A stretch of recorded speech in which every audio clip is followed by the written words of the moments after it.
بسم الله الرحمن الرحيم الحمد لله والصلاة والسلام على رسول الله اللهم وفقنا لما تحبه وترضاه وبعد فسلام الله عليكم ورحمته وبركاته إلهي سبحانه وتعالى عبادات كان هنا أقبله وحسنا هنا وافجيه موضوع كان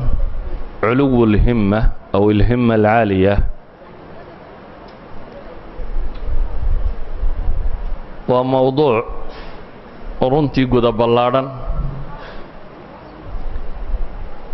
lagana yaabo jawaanibta qaarkood inaan hore uga hadalnay oo ramadaanna sii horeysay waxaan xasuustaa halkan inaynu kaga hadalnay ataaqaat almuhadara ee wadaaynu dayacnay الموضوع kale waa laga yaabaa inaad nadka ka heshaan oo iqra waktub ku saabsiisan aqoonta موضوع saddexaad waa laga yaabaa inaad nad ka heshaan oo ku saabsan kobcinta maskaxda iyo kan maanta aan ka wado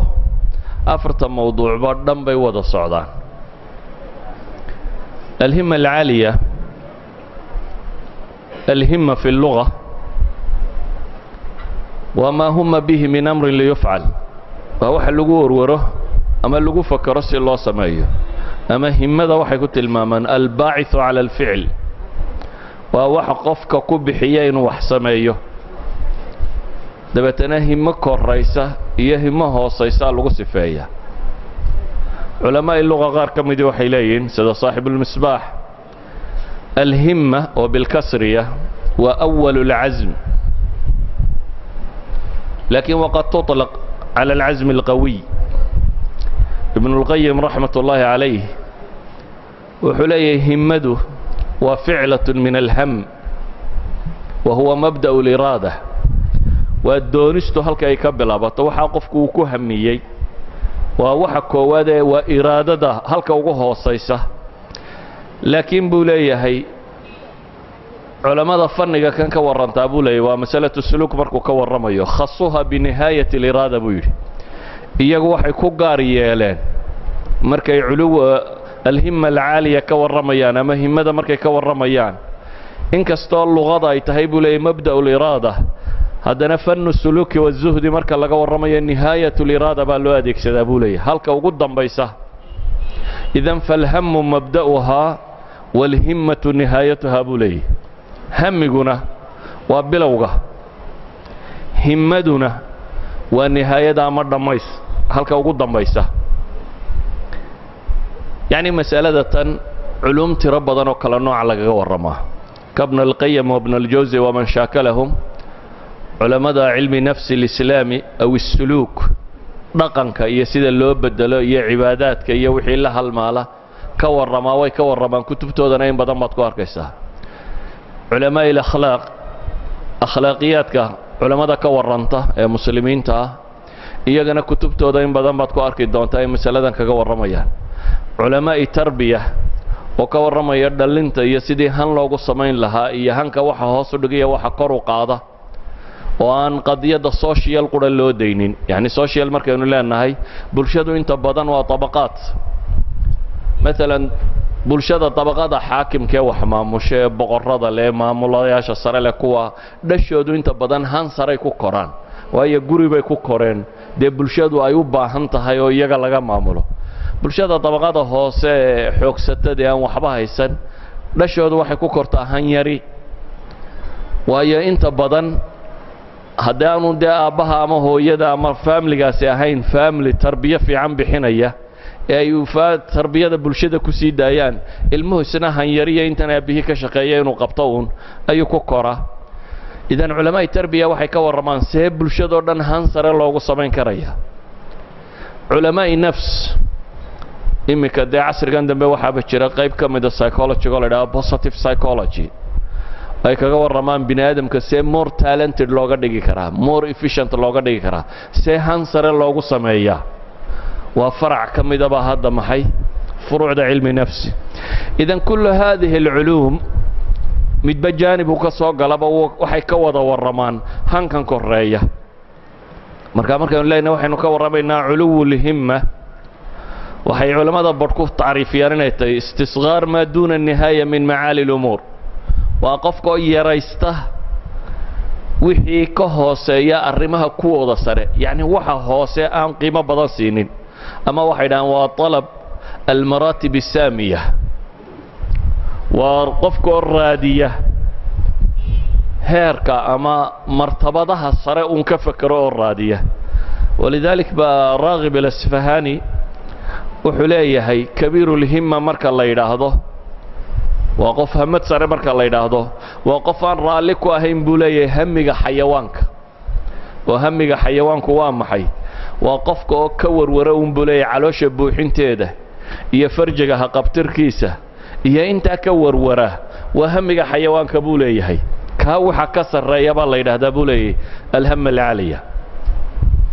culamo kale haddaynu tacaariiftooda tilmaamno waxay leeyahay waa nushdaanu alkamaali almumkin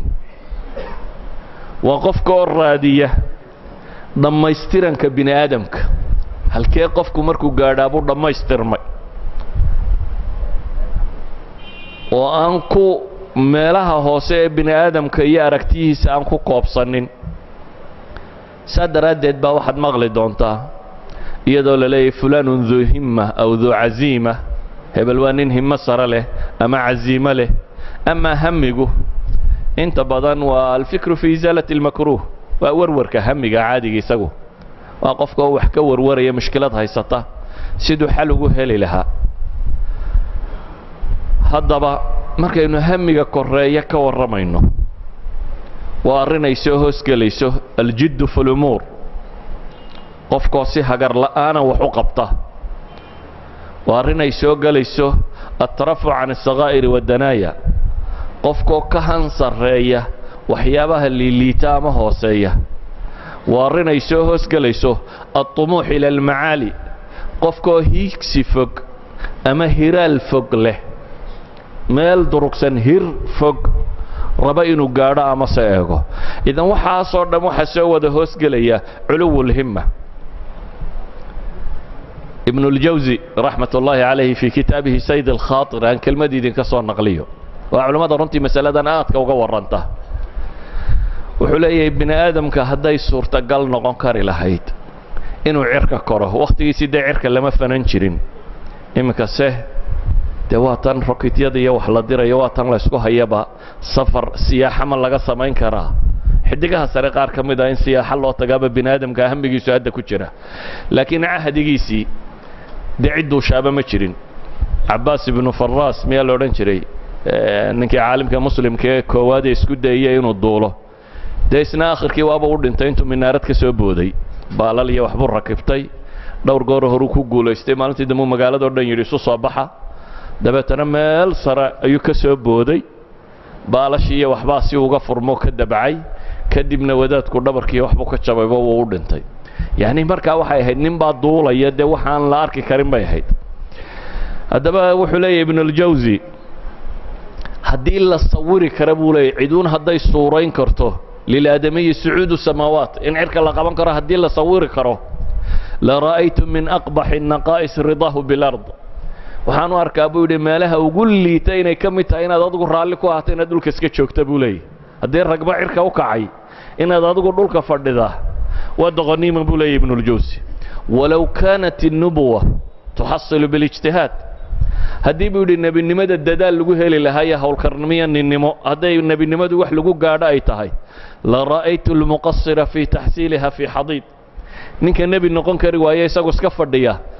doqonnimaynu u arki lahay buu yidhi hayra annahu إida lam yumakin dalik fayanbaqi an yuطlaba almumkin arrimahaasi hadda suurtagal maaha buu leeyahay casrigiisii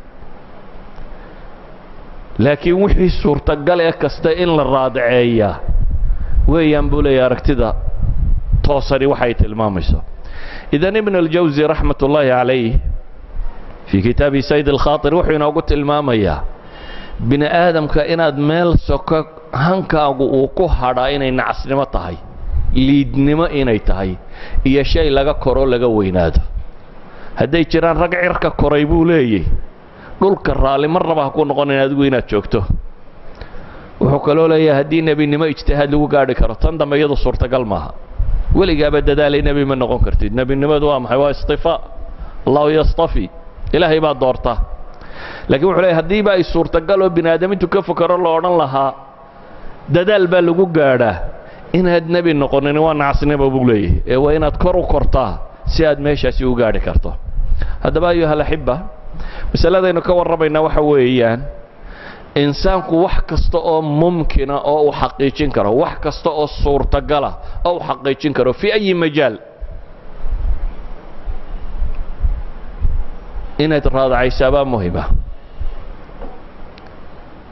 wax kasta oo suurtagala in la xaqiijin karo inaad raadacayso. ibnu اlqayim aljawsi raxmat ullaahi calayhi baasina wuxuu leeyahay caamadu dadweynaha waxay yidhaahdaan buu yidhi qiimatu kullu mri'in maa yuxsin. qof kasta qiimihiisu waa waxa uu hagaajin karo, waa farsamadu yaqaaniyo wuxuu yaqaano. waalkhaasatu taquul buu yidhi, laakiin dadka indheergaradka iyagu waxay yidhaahdaan buu yidhi qiimatu kullu mri'in maa yatlubu. qof kasta qiimihiisu waa hankiisa iyo halka uu hiigsanayo wuxuu doonayo. yacni caamadu waxay yidhahdaan buu leeyahy qof kasta waa intuu garanayo, laakiin khaasada waxay tidhaahdaa buu leeyahy qof kasta waa intuu ku haminayo iyo intuu ku warwarayo uu raadinayo. abu طayib almutanabbi, shaacirkii carabeed ee macruufka ahaa, almutanabbi dee waxaabuu isku dayay inuu nebi sheegto, waxoogaa buu ka tabarhtabarhsiiyey, markaasaa la xidhay, aakhirkiibuu ka toobadkeeno uu ka soo noqday. mutanabbi baa wuxuu leeyahay gabyadiisa diiwaankiisa qayb dhan baa ku jirto aad u tiro badan oo uu kaga warramayo hamiga sare iyo hanka sare iyo qofku meeshu. walam ara fii cuyuubi الnaasi cayban ka naqsi اlqaadiriina cala tamaami buu leeyahy. maan arag buu leeyahay ceebta bini aadam ceeb ka liidata qof wax awoodo hakradoo meel hoose jooga. qof wax awoodi kara oo haddana aan samaynaynin ceeb ka liidata anigu maan arag buu leeyahy. ayuha alaxiba, himmadu markaa waxay idhahdaan waa laba qaybood. qayb waa wahbi, yacni waa loo dhashaa. qaybna waa kasabi bay yidhaahdaan, waa laysku tarbeeyayaa, waa la kobciyaa. laakiin qof kastoo bini aadami nooc min alhimma wuu ku dhashaa. walidaalik baa waxay ku tilmaamaan bini aadamku wuxuu ku kala gedisan yahin bay yidhahdaan laba shay: mataalibahum wa ahdaafahum, waxa ay doonayaan ama hadafkoodu wuxuu yahay taargetka, goolka, yoolka, meesha uu raadacaynayo, halka uu ku socdo. bini aadamku wuu ku kala gedisan yahi. dee nin janno doonayo raadcadeed ku jira oo booska ugu yar uu yahay dunidan tobanlaabkeed, iyo nin qurs yaroo dunidana qayb ka mida ku mashquuli, waa kala nooc. waa laba hamo cirka iyo dhulku inta isu jira. waayo ninna wuxuu raadcadeed yahay adduunkan tobanlaabkeed baa ninka u boos yari leeyahay. marka adduunkan tobanlaabkeed wax ka ballaadhan buu habeen iyo maalinba raadcadii ku jira. ninna wuxuu raadcadii ku jiraa maxay? in yaroo adduunka ka mid ah, madaxnimo, tuulo yaroo intaynan aynu deganoo kale inuu maamulo, iyo wax la mid ah, waxoogaa lacaga, reer hebel inuu u dhaqaalo bato. inahaasuu raadacadiisu tahay. waa laba hamo aad u kala fog. idan bini aadamku mataalibta iyo ahdaafta waa ku kala gedisan yihin. waxay kaloo ku kala gedisan yihin bay yidhaahdaan alhimam almuusila ilaa hada almataalib walahdaaf, hanka gaadhsiinaya meeshaa. oo mid baa han iska haya, laakiin hankiisu waa riyo, maba dhaqaaqo, waxba ma qabto. idankaasi day dreaming buu ku jiraa. waa qoladan ay yidhaahdaan socodku ku riyooda. dadka badhna markay seexdaan oo quray riyoodaan, dadka badhna iyagoo soconaya riyoonayaan, soo jeeda. yani ninkana waa riya wixiisu. waxay yidhaahdaan markaa qofka ku haminaya mataalibta sare, carab ahaan, af ahaan ka sheegaya,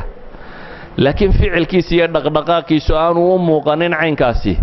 waa mutamanni bay yidhaahdeen maqruura. laysa biamaniyikum walaa amaniyi ahli اlkitaab, man yacmal suu'an yujza bihi baa ilaahay leeyahy subxaana wa tacaala. ammaanidiinna waxaa iskaga yidi dooloonaysaan ma aha baa ilaahay leeyahy. iyo ahlu kitaabku iyaguna waxay ku dooloonayaan. ee man yacmal suu'an yujza bihi,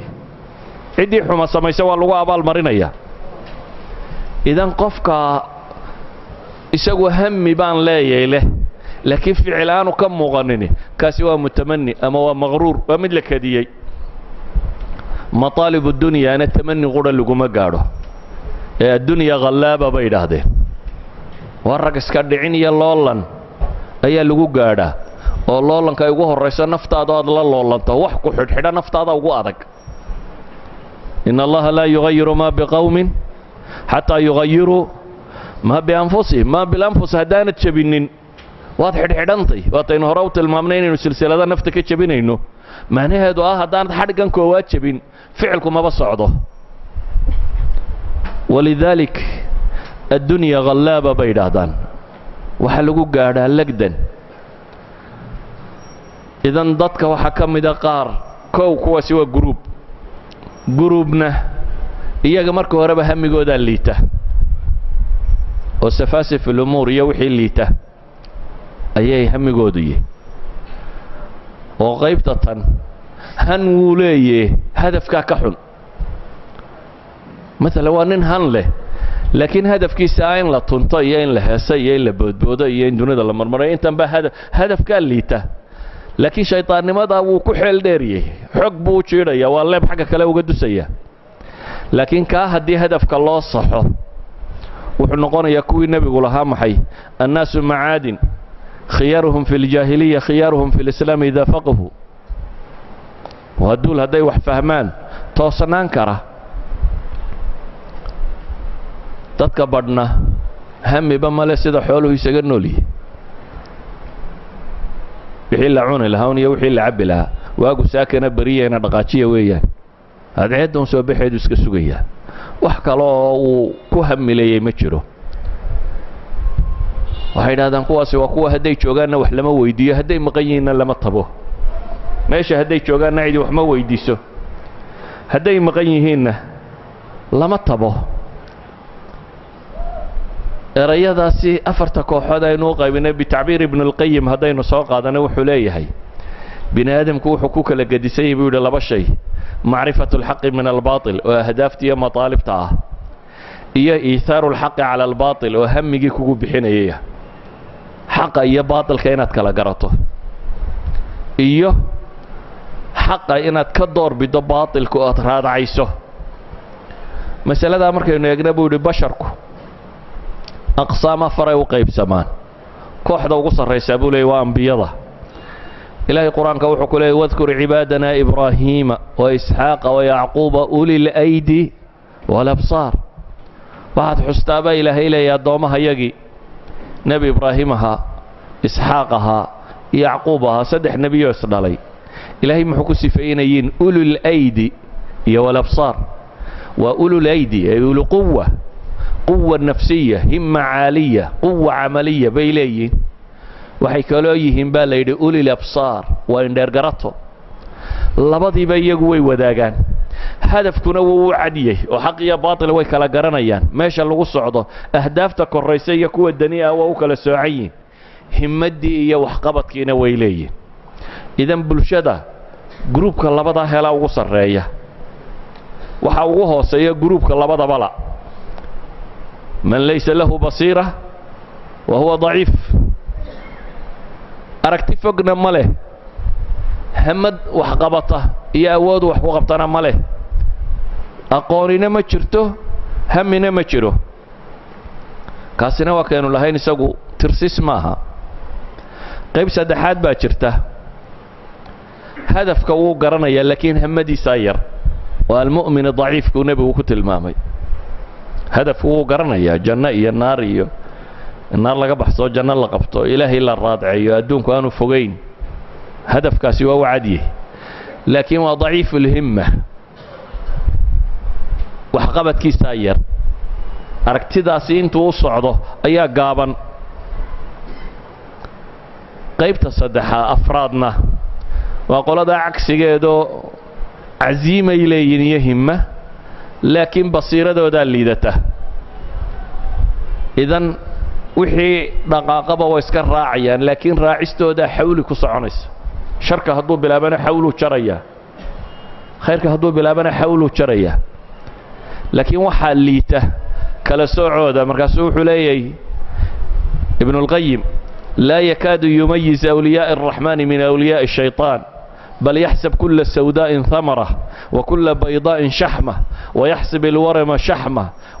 شحما والدواء النافع صمة لأنه ليس عنده علم وبصيرة في الدين بولي وحي عدب برور بموذا يا بولي وحي عدب برور بوها استابولي وحي مدوبنا مدو موذا يعني أقوانتا ليدته لكن هي مدي سوي سريسة كوح قرى هجانك وعدنته وجعلنا منهم أئمة يهدون بأمرنا لما صبروا وكانوا بآياتنا يوقنون اليقين والصبر كوح دا سو قرى أيها هجانو عنتنته هذا أيها الأحبة وحين لنا هذا هدفك صح نغضه همده ولا جمارمان inaad qof hami leh han leh hiigsi leh hiraal u muuqdo inaad noqoto waa lagama maarmaan himmadu meesha ay degtaana waxay culimadu yidhaahdaan waa qalbiga haddii himmadaadu ay korayso xataa jidhku hadduu quyuud ku xidhan yahay quyuudda wuu ka furfurmaa himmadu hadday korayso balaan laba mucqad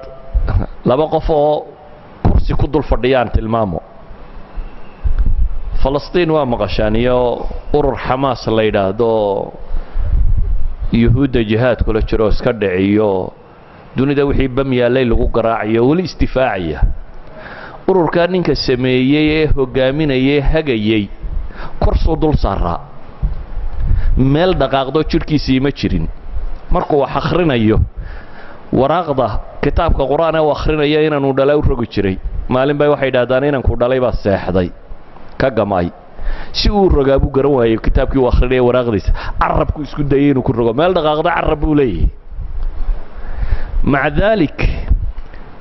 xoogga yuhuudeed buu hortaagan yahay dhakhtarkiisa yidhi aad baad u tamar darraysay waxaad u baahan tahay na siino dabeetana wuxuu yidhi may masaajidka ha laygeeyo ramadaan bay hedee waa caawa soo jeedayaaba waa cibaadaysanayaa soo jeeday isagoo kursiga lagu sidaa laga soo saaray masaajidka israa'il kaa kursiga lagu siday intay u adkaysan weyday markii masaajidka laga soo saaray ayaa faantannimada cirka mara inta loo soo diraa gantaal lagu dhuftay yacni ninkaasi hammuu siday jidhna intaasu ka yihi itaalkiisu waa carabkaa dhaqdhaqaaqaya caqligana wuu qabaa laakiin isma odhan muqcad baa tahay qof fadhiya baa taan waxba qaban karin isma lehee wuxuu u taagan yahay inuu diintiisa iyo ummaddiisa iyo dadkiisaba xoreeyo ummad dhan buu u ahaa maxay hoggaan ruuxiya oo hoggaaminaya xarakaad dhan oo jihaad iyo isdifaac iyo wax iska rabaya dowlado dhan oo dunida waaweynba u adkaysan karila ninkaasi aan waxba qaban karin ee kursiga lagu jiidayo ayay u adkaysan kari waaye hamiga sare aan xagga gaalkana idinka tusiyo saynisyahanka maanta cilmiga fiisigiska dunida u caansan ee mulxidka ee kutubtan maanta caankaa leh isna waa muqcid waa sida ninkaasi oo kale waa kursiga ugu sarreeya Cambridge University kursigu Newton fadhiyi jiray waa ninkii fadhiyay dhawaan baa la siiyay taqaacud inuu ka fadhiisto waa Stephen Hawking waa nin Ingiriis ah oo isagoo 12 jir uu ku dhacay shalal oo jidhkoo dhami shalal qabo oo aan meelina dhaqaaqaynin codka mishiin baa ka soo saara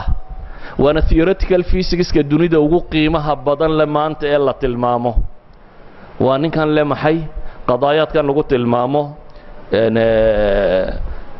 meelahan madow ee cirka ee la sheego the black holes aragtiyadiisa iyo waxa ku saabsan waa aqoonyahanka dunida hogaaminaya hadalka mishiin baa ka soo saara meel dhaqaaqaysa ma jiro muu isooranin war muqcad baatayaan meelina u noolayne hankiisi wuxuu gaadhsiiyay aqoonyahanka dunida hogaaminaya cilmiga physics-ka inuu halkaasi noqdo isagoo kursigaa lagu jiidayo oo carabka aan ka hadlayna bahashatan ay ka hadlinayso idan qofku hadduu han leeyahay walow jidhku uu xidhxidhan yahay oo aanu jirin hanku meel sare u gaadhsiiyaa walidaalika baa ilaahay subxaana wa tacaala qur-aanka wuxuu inoogu tilmaamay qiso aan in badan idinka warramo laba nebi oo midna dunida oo dhan loo fudaydiyey waxa yaalayba nabi sulaymaan ilaahay buu wuxuu weydiistay maxay mulkan laa yanbaghi li ahadin min ba'di mulki inta leeg baa ilaahay siiyey jin iyo insiba loo sakhiray dabaylaha loo fudaydiyey aqoon dawladda inta leeg islaamiga buu maamulayo xukumayay hanulaha oo waa kaasi jin iyo insiba maamulayay ilaahay markuu sifeynay wuxuu ku sifeeyay maxay ni'mal abdu innahu awaab ilaahay waxa kale quraanka uu ku sheegay nabi manzilada isna gaadhay laakiin isna jiifa oo 18 sano jiifay oo laga wada tagay oo tamari ka dhamaatay oo dhulka jiifa laakiin hankiisu yahay mid rabbi ku xidhan oo aan dunidan iyo waxa fudo yaalo dhamaanay u muuqanin isna bisabrihi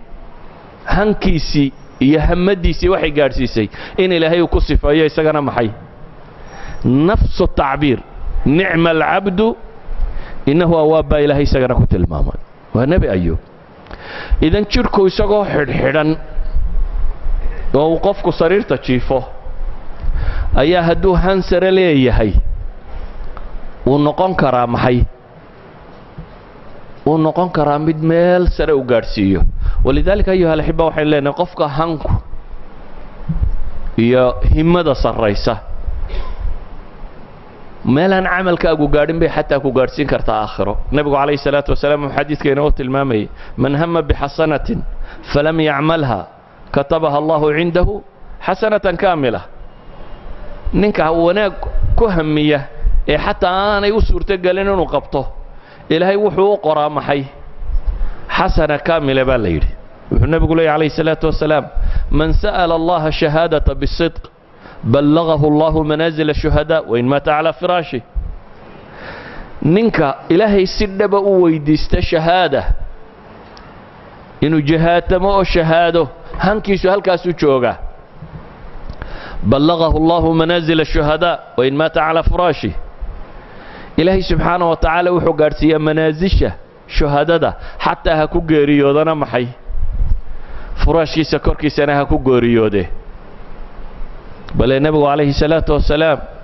وحينات المامي إن بالمدينة للرجال ما صرتم مصيرا ولا قطعتم واديا إلا كانوا معكم مدينة رقبة شوغيب النبي يقول غزوة تبوك مركي الله بحي لقبتي دقال كاسي waxay ahayd waqti samara xagaaya oo kulul waqtigan de sacuudiga kontonka iyo wax gaadhaan dhanka kale marka loo eegana waa waqtiga ugu barwaaqo badan de khaliijka waqtiga timirtu u bislaato dagaalkaasi wixii uu nabigu ka xayn karay uu ka xeeyay saxaaba u timir rabtay inay raacdo laakiin wax la fuulaan haysan lamana lugayn karo oo waqtiga kan de temperature-ku muddo fogna waa la soconayay temperature-kuna 50 degree buu marayaa meel cid lugayn karta ma jirto qofku waa inuu wax saaraada waa in wax laga koox saxaabada kamid uu waayay nabigu uu xusaaro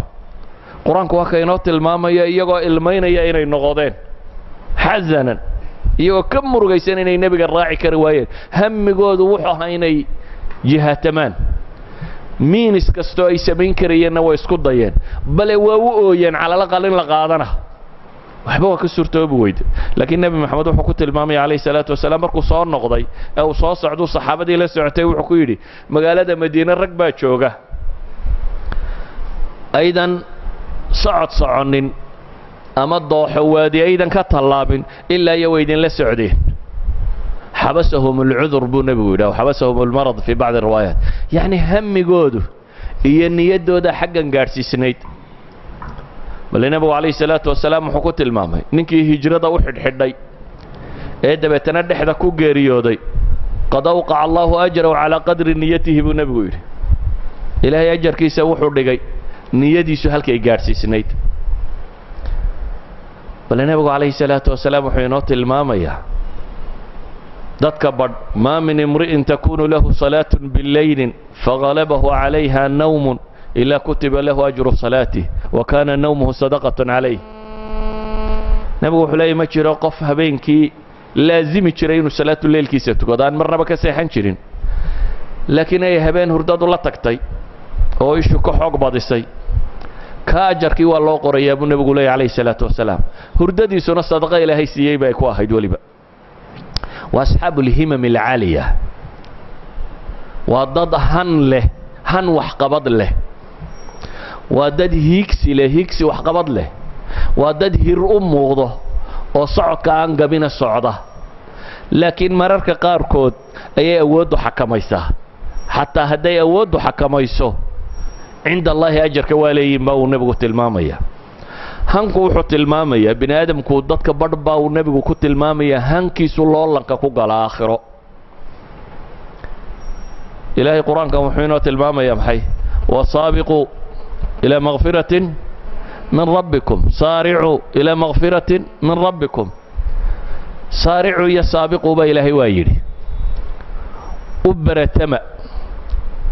إيا أردقتما iyo waa uun loo langala oo maxay u loolama ina gaadhaan waxa loo loolamaya waa in la gaadho hadafkii la rabay oo ila maghfiratin min rabbikum wa jannatin 'arduha as-samawati wal ard aw ka'ardi as-samawat labada aayadood quraanka suuratul hadiid iyo nisaamiyahay suuratul hadiid ya al-imran إلهي سبحانه وتعالى وحينات الماميين إنه نختارنه برتنه بل برتن كهذا النبي محمد وحلي عليه الصلاة والسلام سبق الدرهم 1000 درهم 100,000 درهم درهم أيها بقول كنا درهم كديري بالنبي قولي بل درهم بقول كن لبرتما يا قياس أما كن درهم وحنفلا يا حديث إنه 100,000 ها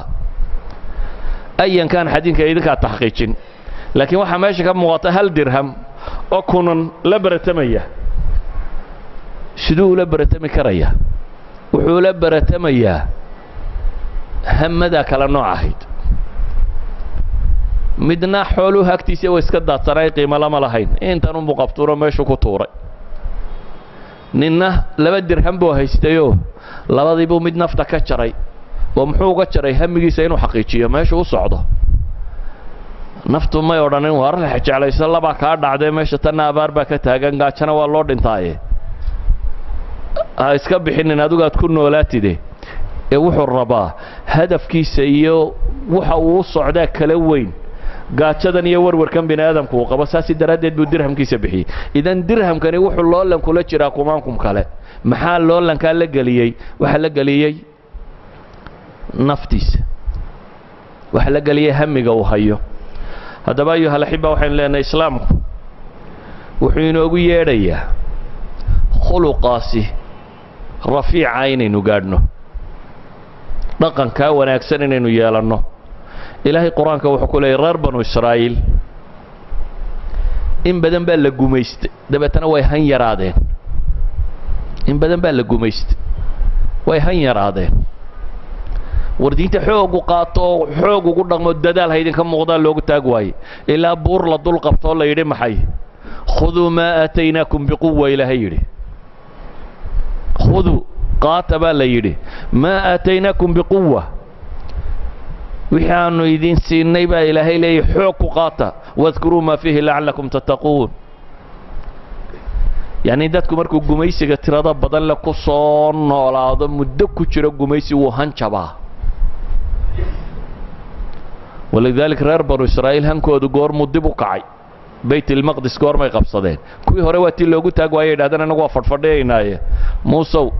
اذهب انت وربك فقاتل انها هنا قاعدون بيجا هنكودي نقض ولذلك رير بنو إسرائيل هنكودو قور مدبو كعي بيت المقدس قور ما يقبصدين كوي هرواتي لوغو تاقواي دادنا نقوى فرفردين موسو اذهب انت وربك فقاتل انها هنا قاعدون بيجا هنكودي نقض دبتنا 40 سنة يتيهون في الأرض أفرتن سنة دودو وريرا لقلي وهي علماء يدادنا أفرتن كاوحا مردي وضيدي هنكا يرايو دن دادي قميسيكا كسو كردي أياكو مردي وحا صوبحي جيل عصبو أنبياء تربيسي نبي موسى نبي هارون يوشع بن النون جيل عصبو صوبحي وهن له جيل كدنبا أيوه قامي مركا يوشع بن النون بعد 40 سنة ayuu furtay bayt المقدس bal duulimaadka sidoo ugu jiray buu arkay cadceedo ka dhacayso ilaahay buu bariyay inuu cadeeda loo joojiyo xadiisku waa ka tilmaamaya saacad baa loo joojiyay cadceeddu xadiisku sheegaya si uu hankiisaasi in baytulmaqdis iyo camaaliqadiisaba uga takhalluso uu u gaadho idan khuduu maa aataynaakum biquwa baa ilaahay leeyahay war diinkaannu idiin soo dejinnay han sare ku qaata xoog ku qaata yaa yaxyaa khudi alkitaaba biquwa nabiyullaahi moxamed ilaahay muxuu leeyay yaa ayuha almudathiru waxyigii ugu horreeyey rasuulnimo fara maxaa la yidhi yaa ayuha almudathiru qum faandir warabbaka fakabir wahiyaabaka fatahir wاlrujsa fahjur walaa tamnun tastakthir walirabbika fasbir baa ilahay yidhi kac baa la yidhi nebi maxamed marka isduuduubayow marada iska rog baa la yidhi oo rabbigaa weynee oo maradaada iyo naftaadaba daahirso oo waxaad qabanayso ha tirsan hays odhanin waxoogaa baad wallaahi samaysay oo sabir wixii kaa hor yimaadee caqaba ah xaggee loo diray wamaa arsalnaaka ilaa raxmatan lilcaalamiin litundira qawman maa undira aabaa'ahum min qabl ilaahiyaa uu gaadhsiiyey kuntum khayra ummatin ukhrijat linnaas ay ka noqonayeen yacni nebi maxamed ilaahay subxaana wa tacaala waxaa la yidhi isduuduubka ka kac risaaladan baad xambaaraysaa xaggaad u xambaaraysaa lilcaalamiin dunida dhammaanteed oo maxaa agtiisa nebi maxamed yaalla marka kan almucطiyaat الsifriya waxay culammadu yidhaahdaan culamaa اlijtimaac lam yakun ladayhi laa maalun walaa casaakir walaa waxba toona xoolama haysan haddii lagu yidhaahdo dunidan oo dhan risaalo wax gaadhsii qoladan project balaaninka samayna haddaynu idhaahno bal hadda projectkaa ballaangareeya maxayna odhanayaan imse basharaynu u baahannay dunida siaynu u weerarro u qabanno fikradda uga dhaadhicinno dhaqaale intee leeg baynu u baahannay time intee leeg baynu u baahannahay skills intee leeg baynu u baahannahay bal xisaabi adigu project balaanka intaad halkaa u baxdo xisaab iyo intuu u baahan yahay hanti dhaqaale dad kasaafa sukaaniya skills aqoon intuu u baahan yahay in dunida wax la gaadhsiiyo nebi maxamedna waa keli calayhi salaatu wasalaam hankaa xambaar baa la yidhi mushkilaadku markay ka hor yimaadaan dagaalada qaarkood la jebiyey ama dhib loo geystay ilaahay wuxuu yidhi walaa tahinuu walaa taxzanuu waantum ulaclown soco walaa tahinuu ha hanjabina baa ilaahay leeyahy wahniyo idinku dhicin wahnigu waa hanjab walaa tahinuu walaa taxzanuu hana murugoonnina baa ilaahay leeyahy wixii idinku dhacay nayay murugo idinku reebin mustaqbalku ha idiin muuqdo xaggan dambe dib ha u eegin wixii dhibku soo gaadhay iyo gaala waxay ku yeesheen waxba ha eegin baa ilaahay leeyahay ka murugoon horow soco wa antum ulaclawna in maxay in kuntum mu'miniin idinkaa korreeya baa ilaahay leeyahay subxaana wa tacaala haddaa mu'minka dhabtaa tihiin haddaa quwatu samaa ku xidhantihiin haddaa rabbigiin ku xidhantihiin ilaahay haddaad ku xidhan tahay idinkaa korraynaya socda waxaan leenahay hanku markuu jiro qofku meel durugsan buu gaadhi karaa abubakar asidiiq nebi maxamed baa geeriyooday calayhi salaatu wasalaam abubakar asidiiq bay muslimiintu doorteen laakiin wuxuu la kulmay mushkilad carabtun beriguu nebigu dhiman doono ka hor wufuud bay ugu imanayeen dee waxaa la arkay dawlad xoogaysatay oo socoto oo kartay dabeetana waa layswada dhiibay koox koox baa loogu yimid laakiin markii la arkay nebigii oo dhintay koox koox baaba loo noqday magaalooyinkii muslimiinta waxay yidhahdaan 3 magaalo ama 4 magaalo waxaan dhammayn baa diintaba ku soo hadhay makiya madiina iyo taa'if iyo culamaa taariikh magaalo yaro kale qaarkood sheegaan inahaasaa wax magaalaha ku soo hadhay dadkii dib bay u ridoobeen abubakar asidiiq wuxuu yidhi hankiisu wuxuu ahaa dabar nabi maxamed la siin jiray haddii la diido dagaal baan ka xigaa buu leeyahy dabarka soo ma taqaaniin neefka xoolaha waxaan lagu xidho ama canaaq waxar nabi maxamed loo dhiibi jiray calayhi salaatu wasalaam haddii la diido hankiisu halka wuxuu haystaana waa maxay waxa ku soo hadhay intii muhaajiriinta iyo ansaarta rasmiga ahayd dawladda intii kale hareerahay ka sii baxaysaa qolaba waxbay ku cudur daaratay qolo tiray xoolaha bixin mayno zakada bixin mayno qolo ridaba iyagoo iclaansatay qaarba waxbay iclaansatay qaar iska reer baadiyahooda iskaga noqday qaarba meel bay ka baxeen waxay isku dayeen saxaabadu inay warwareejiyaan ma jirta buu yidhi dabar haddii lay diido dagaal baan ka xiga 2 sano gudahood ayuu dawladdii dhammayd dib u soo celiyey bal ee labadii dawladood ee dunida ugu xoog badnaa weerarka ku bilaabay 2 sano iyo dhowr bilood buu ahaa abubakar sidiiq imaam almuslimiin laakiin hankiisu wuxuu gaadhsiisanaa wixii nebi maxamed ka tegay calayhi salaatu wasalaam isagoo nool inaanay nuqsaamin intuu abubakar nool yahay ayunqasu diinu ana xayuba taagna war ma diintaa soo yaraanaysa anoo anugu nool buu leeyahy anoo nolol igu jirto miyay suurtagal tahay inay diintu soo faydanto soo xaydanto oo hareeraha ka soo durugta macquul maaha buu leeyahy dabeetana hankiisii ilaahay waa u rumeeyey ciidan aan aad u badnayn buu wixiiba dib ugu soo celiyey bale ciidankaasi ayuu bilaabay inuu shaam furashadeedii iyo ciraaq iyo beershiya furashadeedii uu bilaabo dabeetana cumar baa ka dambeeyey oo gaadhsiiyey meelaan dadba gaadhin yacni dadku hadday han leeyiin ma xadayso awoodda markaasi agtaalloo qura ma aha wax xadeeye uu ka fakeraa ayuha alaxiba ma aha waxa laga yaabaa inaad tidhaahdaan waar nebi maxamed dee ilaahay baa la socday oo taageeraya yaa adiga ku taageeraya iska wax waliba ka suurtagal baa tahay nebi maxamed rabbigiibuu taageere ka haystaye ama abubakar iyo cumar iyo kuwani awliyaa ilaahay bay ahaayeenoo rabbigood ku tiirsane dee malaa sida kale wax ku fahamtaane hadda gaale han lema tilmaama hankooda caddaystay oo waxay rabeen gaadhay kuwaana yaa taageerayey yani waa gaalo ma cindahum shay يعني موتستونغ صوميتان مقال موتستونغ جاينو بلابي جاينو مدادسكو نوعا وكونتون يشان عرقي او كلا نوعا انتا صافو كلا نوعا كو هدلا وودن لقميستي 400 مليون بو وقتiga ahaaba la yiraahdaa tiradiisu meelahaas u marayay 400 milyan oo biyo warkiiba hore lagu qaado 100 milyan oo kamidaba drop out ayaa maxay afyuna addicted 100 milyan oo wadanka ku nool ayaa afyunka caba oo darbiyada jiifa waa rubuc wadanka oo dhan waa wadan beeraley aan waxba technology oo lin Mautistan wuxuu u guntaday wadanka caynkaasi inuu ka saaro oo dib u kiciyo isku dayu sameeyay kuwii hore oo dhame kawaaris bay noqdeen isku dayada qaar kood wadanku mariyay waxay yiraahdaan isku daygii afraad jiilashiisa ka dambeeyay si wadeen baa hadda guushan gaadheen anyhow from 1949 ilaa hadda yani laantan aynu sheeganayno 12 sano inaga daaweynta China maanta dunida meel kasto kamida productkiisa yaala waa wadanka labaad ee dunida u dhaqaale badan waa wadankaasi kumaan milyan taagan waa wadanka dunida laga haybaysanayo oo wadanka nuclear power-ka oo wadanka technology-ga oo wadanka gantaala cirka diraya oo wadanka astronomers-ka ragga cirka u diraya da gantaale binaadam waa kii bilaabay inuu diro Russia de China awal Russia iyo Mareykan qura binaadam cirka u diray China saddexeeyo isna binaadam cirka u diray halkaas ay marayaan China inta leeg wuxuu ka soo bilaabay from zero ground meelan waxba ka jirin wadan hadaynu inagu leenay qaadka ina halaagay war 100 milyan oo drop out ah joogay oo afyun cabaya qaadka waxbaaba miirka ku hadhaye aan miirka waxba reebaynin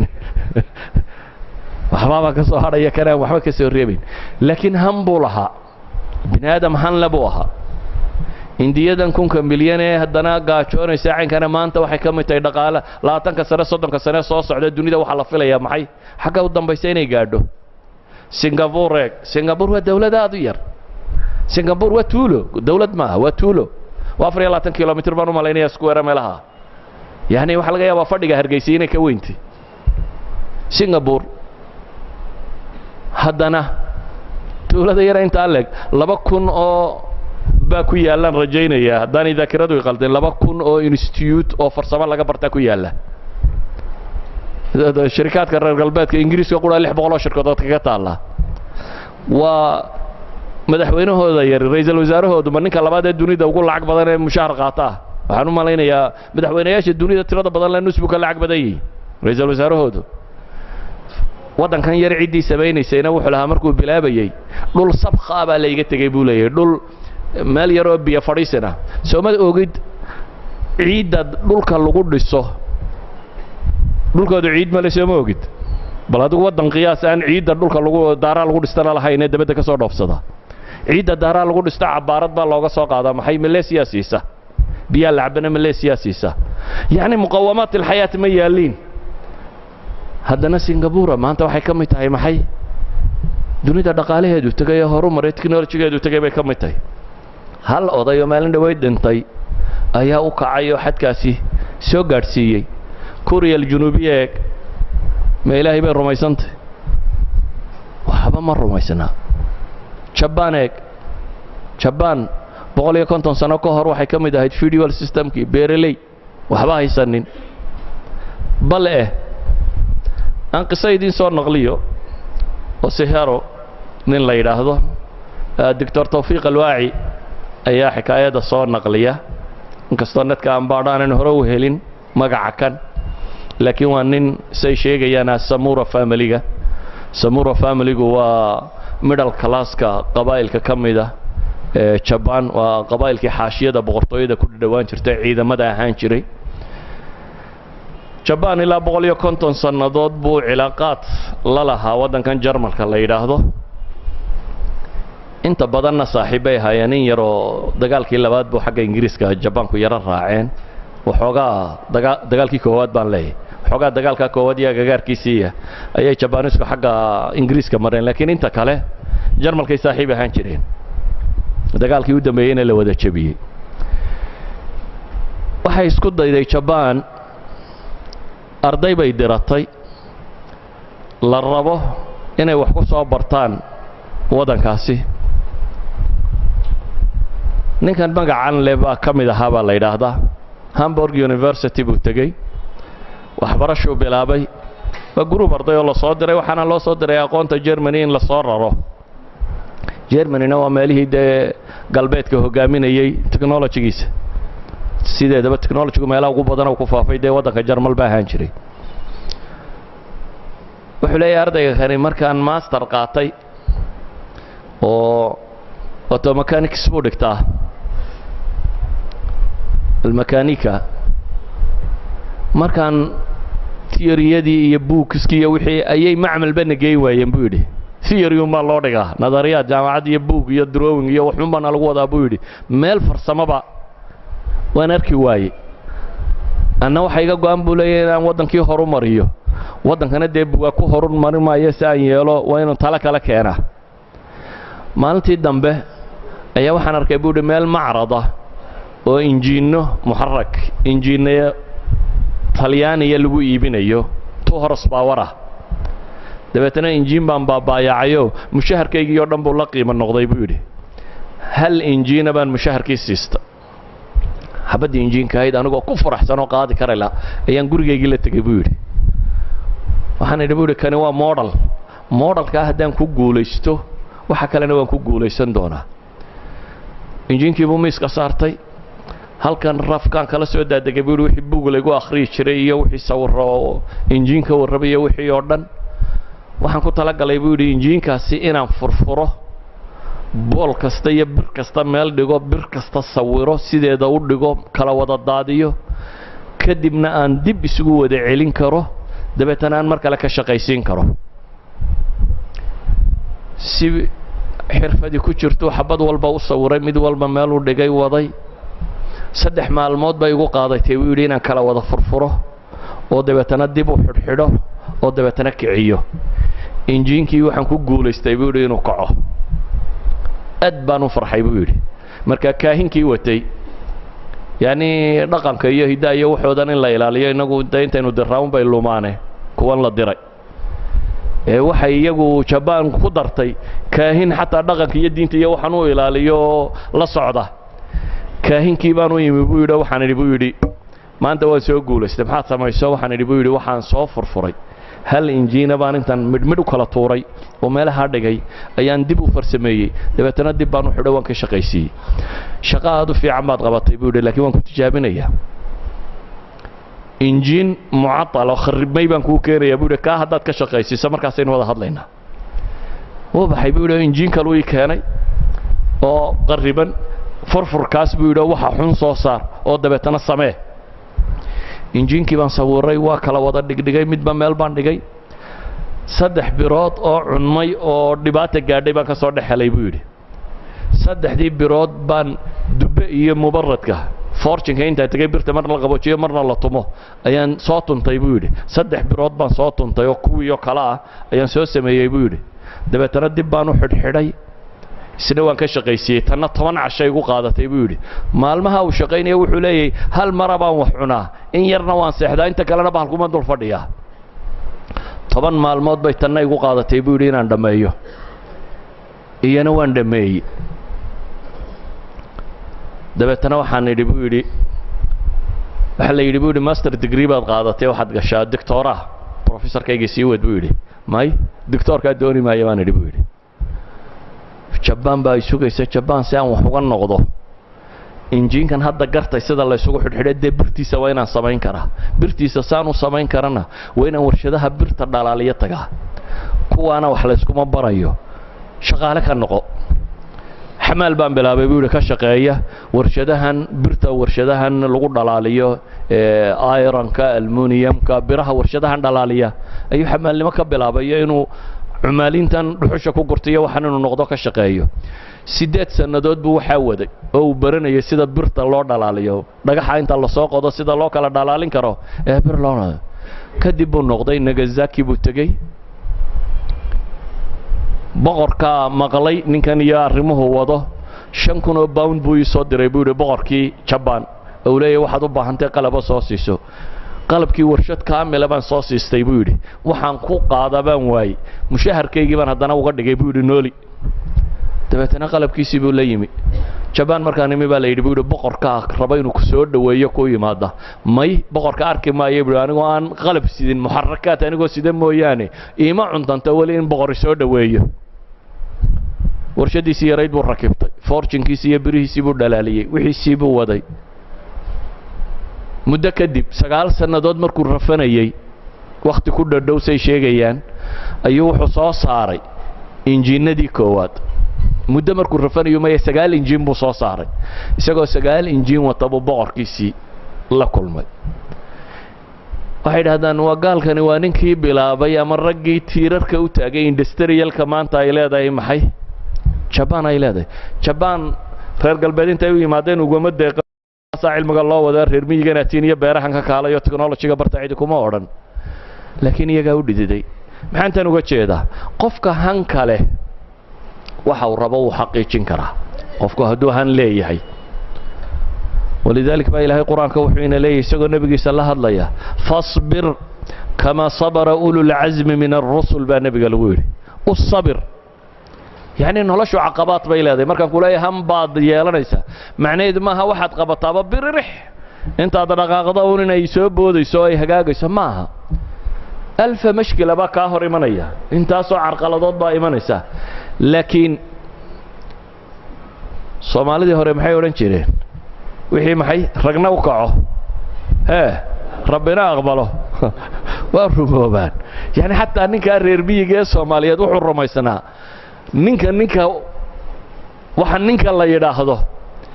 haduu rabbigi ka hashado inaan mustaxiil jirin saas oo raamaysanaa yani inuu xaqiijin karo waxa uu doonayo inuu han leeyo waxan uu guntaday ba muhiima ilaahay saasi daradeed nabigiisa wuxuu ku leeyahay fasbir kama sabara ulul azmi min ar-rusul usabir siday u sabreen ulul azmiga rusushu waxa quraanku ina barayaa inaynan meelaha hoose joogin ee maxaa layna yidhi wajcalna lilmuttaqiina imaaman wajcalna min almuttaqiin ma hada wajcalna lilmuttaqiina ilaahu kuwa ilaahay ka cabsada imaam nooga dhig hormoodka naga dhig weeyaan gadaasha kuwa haysta ilaahu naga dhigine ahlu taqwa hormoodkiisa ilaahu kuwa naga dhig إلهي وحين لي فاستبقوا الخيرات فاستبقوا برتم بالا لي وبرتم محي خيراتك إلهي وحين لي سابقوا صارعوا يصارعون في الخيرات وفي ذلك فليتنافس المتنافسون لمثل هذا فليعمل العاملون إلهي وحين لي ديري وحقه هرتك نبينا عليه الصلاة والسلام وحينات المامية إذا سألتم الله فاسألوه الفردوس الأعلى ور إلهي حتى هداوح ويدي سنة إلهي محي ويدي استباليدي فردوس الأعلى إلهو جنة يقال يقرأها ورنه إلهو جنة تيدا سري يقاده يعني النبي محمد هانكو بري صحابة ديس وحلي حتى هدا جنة إلهي ويدي سنة جنة ميله هذا سكها ضلبان محاد كضلبتا إلهي فردوس الأعلى ولذلك النبي حلي عليه الصلاة والسلام أعجز الناس من عجز عن الدعاء تمرت مركي كوا أود شيغاتو ربي بالله كاشدا dadka waxa uu liitay buu nabigu yiri ka maxay waxa uu caajisaysan oo liita ka ducadana ka caajisay waxaynu u baahanay marka nabigu alayhi salatu wasalaam wuxuu leeyahay inna allaha yuhibbu ma'ali al-umur wa ashrafaha wa yakrahu safsafaha ilaahay wuxuu jecel yahay arinta kuweeda sareeya iyo kuweeda maamuuska leh wuxuu necab yahay kuweeda liitay hooseeya أصحاب الدناء إننا نقولنا معها اليد العليا خير من اليد السفلى المؤمن القوي خير وأحب إلى الله من المؤمن الضعيف وفي كل خير احرص على ما ينفعك واستعن بالله ولا تعجز نبي حلي عليه الصلاة والسلام مؤمن كحوجا قوي الإيمان قوي العقيدة قوي العمل قوي مؤمن كحوجا أياك خير بدن بالليلو إلى هيك تسلق جعل بدنيه مؤمن كضعيف كهلا بدو أنا خير بكتير مردي مؤمنين احرص على ما ينفعك وحق أنفع يكون دال بالنبي محمد لي عليه الصلاة والسلام واستعن بالله ولا تعجز إلهي كالميسو وأبد كها عاجز نبي حليه إن قامت الساعة وبيد أحدكم فصيلة والقيامها دور عادي قد تمرد يرجعنتك وهي هدات كجارتين كرتك كجارتين والنبي يقول إيه هذا هو قيامي بابا داعية يا عنيا ديل ويدا قيامي بابا داعية قد تمرد كم حد كييل لهيد سبحان الله بذو حق سكتور بدأ تقول الله صحيح كما نبي محمد حين لي عليه الصلاة والسلام هذا قيامه داعية وهاد قد تمرد قعنتك وهيسو وهاد كجارتين كرتو كجارتي بالنبي يقول عليه الصلاة والسلام يعني لا تلن للعقبات ويان عقبات يي وحيابا بن آدم كيسور تاقا يي كل عن يا أيها الذين آمنوا اصبروا وصابروا ورابطوا واتقوا الله واركوا المؤمنين تو صبر بالليل والله صبر دكتا مشاكل ودن لا صبر دكو يا الله قابضيني وحنوبة هنا يا أيها الأحبة درسينا ودرس هذا قول بالله نصوص كسار ورتقول هذا سيد هذا آخر بوقت قاضنية لا بقى قصة النبي قوني دين كشجع عليه الصلاة والسلام نبي عليه الصلاة والسلام وصفره أين أعرابي يكون صباحي نك أعرابي جاب سود ويجي سفي عم بوز هو مرتصار ثبتنا النبي عليه الصلاة والسلام هدي عيديتك يا لطه وأبل جود يشرب ay jirtay cid nabi maxamed wax tartay oo aanu isku dayin waxa ugu badan inuu taraa aba allah ma hay nabigu kaleey salaatu wasalaam cid kasto yad ku leh abaal ku leh waa abaal gudi jiray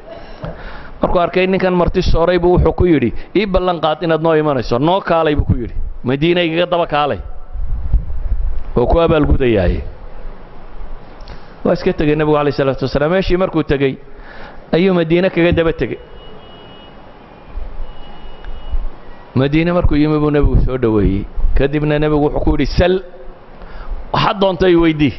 ما أنت وحي ويدي سو نين كانوا نرمية هن كان نك بادية شوغانا أنت بدن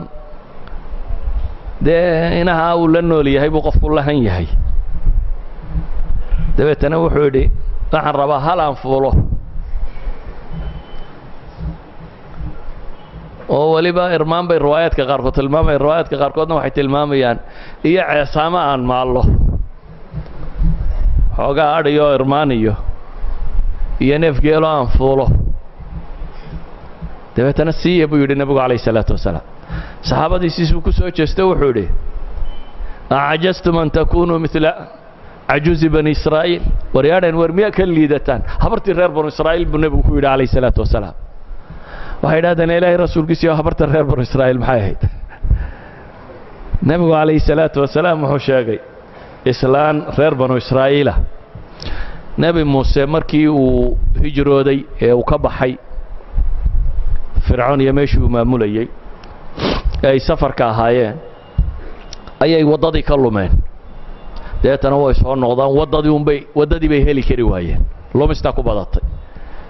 dabeetana waxay idhaahdeen muuse u istaag raggii la socdaa waxay idhaahdeen ballan baa jira nebi yuusuf uu reer banu israa'iil ka qaaday oo aynan fulinin waxaynu la lulumaynaa waa ballankii yuusuf baan u malaynaynaa waa maxay buu yidhi waxay dhahay nebi yuusuf wuxuu yidhi reer banu israa'iilow haddaa meeshaa ka baxdaan maydkayga ha kaga tegina iga qaada xabaashayda qodoo iga qaada anigana markaa ballankaasuu naga qaaday bay yidhahdeen nebi yuusuf markuu geeriyoonayey marka waxaynu la lumaynaa baan filaynaa ballankii yuusuf baynu khilaafnaye nebi yuusuf aan raadinno yaa garanaya baa la yidhi xabaashii nebi yuusuf waxaa la yidhi habar unbaa wax nooloo imika garanaya hal islaanaba hadhay habartaasaa hadhay habarta igu yeedha buu yidhi habartii baa loo yeedhay habartii baa waxaa la yidhi waxaan rabnaa inaadna tusto buu muuse leeyahay meesha xabaashii nebi yuusuf waxay tidhi xukumkayga hallaysiiyo oo waa maxay inaan jannada kugu raaco jannada kula gala bay tidhi nebi muusew waa habar janno doonaysaa haddii aniga intaa haddaan layga rabo aniguna waxaan rabaa maxay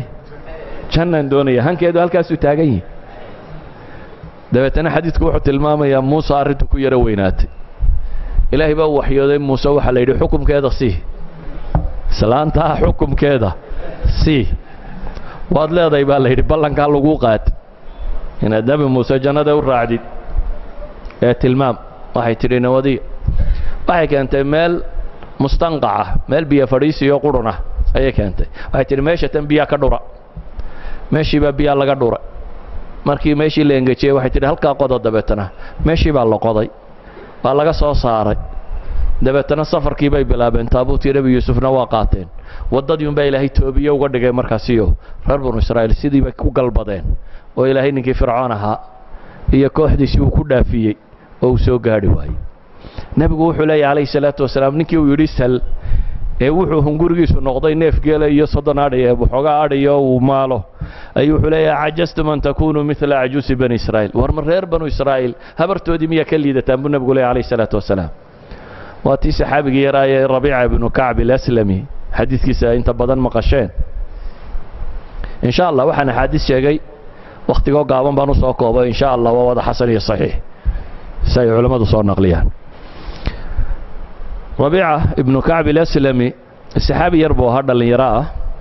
laakiin wax mahaysatada ka mid ah ahlu sufaha sufadu waa masaajidkii nebiga xagga dambe berandu ku lahaa ay hadhsadaan saxaabada aan guri iyo waxba toona magaalada ku lahayn ee iska baahan ee halkoodaa seexdaan oo hadhsadaan ragga halkaa joogu ka mid ahaa nin dhallinyaraana wuu ahaa wuxuu jeclaystay inuu nebiga u adeego dabeetana albaabka nebigu seexan jiray intuu kabaha nebiga soo diyaariyo iyo weysadiisa iyo waxa intuu soo diyaariyo ayuu albaabka nebiga seexan jiray calayhi salaatu wasalaam wuxuu leeyahay nebigu inuu gamay waxaan ku garan jiray markaan tasbiixda maqli waayo inta uu nebigu soo jeedo wardigun baa bixi jiray buu leeyahay subxaanalladiisaan maqli jiray nebigu inuu gamay wuxuunba calaamadii ahaan jirtay buu yidhi marka aan maqli waayo tasbiixda ayaan garan jiray buu yidhi inuu nebigu gamay calayhi salaatu wasalaam markuu nebigu tooso ee is idhaahdo bax oo kaadi iyo xaajo tag ayaan soo boodaayo waxaan la diyaarahay buu yidhi labadii kabood iyo weysadii labada kabood baan u dhigaa weysadana waa u qaadaayo waa raaca nebigu calayhi salaatu wasalaam waxaa arkay wiilkan yar ee dadaalaya dabeetana waxaanu nebigu ciddii wax u samaysaa waa u abaalgudi jiray abaallaawe mar raba ma ahayn maalintii dambuu nebigu u yeedhay wiilkiiyo wuxuu ku yidhi sal waar bal waxi weydiiso maxaad doonaysaa buu ku yidhi maxaan kuu qabtaa waatana aniga waad i caawisay adna waxaan kuu qabto sheego riwaayadka qaarkood waxay yidhahdeen wuxuu yidhi ilaahay rasuulkiisiiyow aan soo fakaro soo tashado u tashado wuxuu isiri war nabi maxamed maxaad weydiisataa deetana wuxuu yidhi war adduunya haddaad weydiisato soo barri dhiman maysa adduun muxuu tarayaa waa nin baahanoo masaajidka xaggiisa dambe hurdaa waxba haysanin kaan waxba haysanin ayaa haddana adduun agtiisa wax yar ka yahay oo wuxuu leeyahy war haddaad waxoogaa xoole adduun nabi maxamed weydiisato adduun muxuu yahay soo barri laga tegi maayo wuu soo noqday wuxuu yidhi waan tashaday ilaahay rasuulkiisiiyo haye maxaad rabtaa wuxuu yidhi waxaan rabaa muraafaqataka fi ljanna jannada inaan saaxiib kugula noqdo adduunka waa anigana waan ku arkaayo waa kaag dhowahaye jannadana inaan kaag dhowaado yacni waa jannada dhulkeeda sare inaanana tago riwaayadka qaarkood nebigu wuxuu yidhi war yaa kugula soo teliyey tala nin yar ka weyn dee tani tala nin yar ka weyn yaa kula soo teliyey buu ku yidhi wuxuu yidhi cidna adduunkaan arko dee adduunku markaan arkay inaanu wax nafla ahayn ayaan sidhi buhi nebi maxamed ha ka hadhin ee aakhiro jannada xagguu tago inaan la fogeeyo weydii aw hayra daalik buu nebigu haddana yidhi waar waxaan taa ahayn may weydiinaysaa jannada ilaahay ba hayee bal wax kaloo waxun may weydiisanaysaa may buu yidhi anugu intaasaan rabaa nebigu calayhi salaatu wasalaam markaasi wuxuu ku yidhi haddaba acinnii على كثرة السجود بل هذا أدنى يقول الددال ويقول قرقار سجود بدني صلاة دينات بديصه أدنى بالددال أن إلهي كوبر سبحانه وتعالى يعني هم يجيسو هالكاسو تشوقه إذا أصحاب الهم العالي قال يا مسلم كوي هاي بقفكو هدو هم سر لي وحبو حقيقين كرا لكن وحل حقيقين يا وحي كوكا لقديسيين مطالبتي يا أهداف تدتكو إليه midna hadaf iyo matlab dunawiya buu leeyahay midna kuwa kale leeyahay haddaynu dib ugu noqonno taariikhda waxaad u tiro badan baan soo laqrin karaynaa laakiin waa soomantiina waa daalantiin waxaan ku soo koobayaa markaa alham alcaali sawaan kaan haddaynu waagii hore ka warrannay fii xifdi alqur'aan iyo barashadiisa ama muxaadarada iqra waqtu baan kaga warramaynay cilmiga iyo barashadiisa ama وفي ذلك فليتنافس المتنافسون محاضران كقلين كقور ربينا عبادة يلولن كذي سيدتك صحابتي فقرضة هيدا أهل الدثور كيقولون لولميين هي عبادة أي مجال هالنقض مجالات التنافس قوة ربضا كراه أما مجال علمي هالنقض مجال عبادة هالنقض مجال وحصوصار هالنقض وحدونية هالنقض مجال جهادية صحابة لقى قور رميو مجالات قوة ربضا ولذلك يا أحد العلماء المعاصرين محل إلى دكتور حسين العفاني كتاب كيسان إلى صلاح الأمة في علو الهمة والشنئية طبعا فوليوم شنئية طبعا مجلدات بقري سلاح الأمة في علو الهمة في علو الهمة كور رسائل ككوبرين واجران محمد إسماعيل المقدم علو الهمة الرسالة لا إلى محمد موسى الشريف علو الهمة إبراهيم حمدان علو الهمة أو الهمة العالية يعني الرسائل كتبت ربضا بهذا لقى قري لكن واحد كتاب لقى قري علماء السيكولوجية التربية النفسية كوانا يقباب كودا بدا اسكو صاد الضوبة وحين لاني بني آدم كوينو هن يشابوه بهي هنكونا وهو حددك إسرافية هدي هدف كونا صح نقضه هن آدلادي واحد ربطات حقيقين كريس لكن لبدا هدو ميد قلدمه هدفكو هدو قلدين يهي ama hanku uu qaldan yahay labada goorba waad lumaysa waxaynu u baahannahay سواء في العبادة أو في التجارة أو في الجهاد أو في العلم أو في تغيير الأمة ومدن يسادب صورنا ولا ينسو dad kan taariikhdu ay xusto oo dhan la yiraahdo ummad bay u halgameen ama ummad bay soo nooleeyeen ama bacthi bay sameeyeen dib nooleyn bay sameeyeen revolution bay ummad ku sameeyeen waa dad han lahaa oo isku dayay hankooda inay taxqiijiyaan ilaahay waxaan ka baryaa subxaanahu wa ta'ala kow intaynu ramadaan ku jirna hanka cibaadadu u fiican yahay hankaas hoos u dhicin ilaahay hankeena cibaadada inaynu halkaa rag tababartay ودي عسكري نمدا marka awooday in la inaga yeelo askariga marka hore waa la tababaraa marka dambana de askari jihaadkii loogu tala galay ka soo baxo noqda Ramadan training bay ahayd waad ku tababaratay laakiin waxaynu u tarabararaynay 12 bilood oo kale inaynu shaqo qabanay inaynu noqono kuwa cibaadadoodu ay noqoto mustamira ilaahay inuu inaga yeelo aqoontooda kuwa ay anfac yeelatay in alla inaga dhigo subxaanahu wa tacaala hankooda kuwa uu sarreeyo oo diinkooda iyo dadkooda iyo dalkooda iyo ummadooda iyo islaamkoodaba wax tara in alla subxaanahu wa tacaala inaga yeelo همومتنا إن إلهي نو حقيقي صن يا آخري أدوم بله صلى الله على نبي محمد وعلى آله وصحبه وسلم والحمد لله رب العالمين.